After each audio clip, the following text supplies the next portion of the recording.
And as the shutdown grinds on, there are fears of flights being grounded and air traffic controllers being forced to quit their non-paying jobs.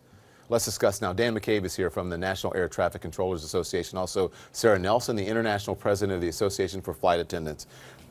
Thank you so much. Yeah. I appreciate it. Pleasure to be here. I didn't know what to say, Dan, to that TSA worker. What do you say? All you can do is comfort them at this point. It's miserable. We're all miserable. Emotions are high, morale's terrible. I mean, I'll bring up a perfect example. I have a 37-year-old girl that I work with. Came up with her, 13-year employee of the FAA. She's fighting breast cancer. She's at a point where she has to make a decision here shortly. Am I going to continue treatment or am I going to pay for my house? She's a government employee. You're promised a paycheck. We're showing up to work. We're doing our part. What do you say, Sara? Look, Don, this is a humanitarian crisis, and it's unbelievable that we're talking about this as we celebrate Dr. King's birthday. I was with workers from across aviation last night, federal safety inspectors who are not on the job or who have been called back to work to do their jobs without a salary. Many times we meet our spouses at work. There are many who are married to each other, both not getting a paycheck in this instance. And these programs are shut down. We have the safest transportation system in the world. And I will tell you that Do we still have the safest? Is it safe to fly? It is less safe. And Dan and I, that is painful for us to come here and tell you that, because we take great pride in being a part of the safest transportation system in the world.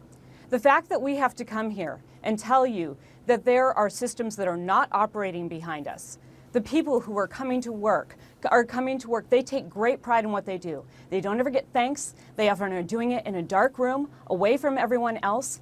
But the people who support them are not even on the job. And those who are coming to work and doing what they can, the air traffic controllers, the transportation security officers, the corrections officers in our federal prisons, the FBI agents who are coming to work without a paycheck, and this is a matter of national security according to them. We are all people who take great pride in saying that we are there for your safety. And so for us to come here and tell you that we are less safe, that is painful. But it is what we need you to hear, and it's what we need Leader McConnell to hear, because the government needs to be put back in place right away. This lockout needs to end. It needs to end. And then they can negotiate. They can negotiate once the government is back open, and then they can do whatever politics they do in Washington. But this is affecting people's lives. I've got to ask you, Dan. Air traffic controllers have to work without pay. You fear that they could quit or they could retire. Is there a backup plan if that happens? It's not a fear. It's a guarantee. And there's no backup plan. So what do you mean? It's a guarantee that they're going to. If this stretches on, everyone has a breaking point. Is it 1 check, 2 checks, 3 checks, 4 checks? You know, everybody's got a different story.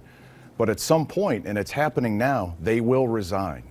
They will go get outside jobs. Yeah. And we're in the middle of a 30-year staffing shortage. It's thin the way it is. We cannot sustain that. I want to put this sign up. Let's take a look at this sign. Warning, this facility is used in FAA air traffic control.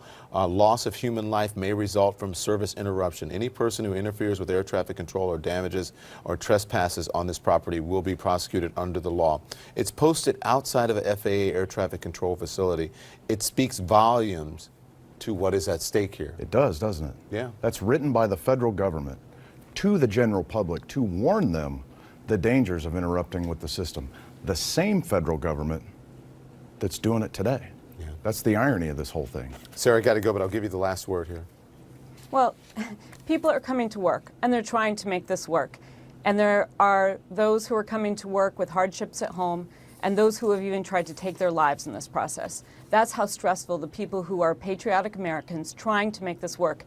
No shutdown has gone on this long, and there's a reason for that.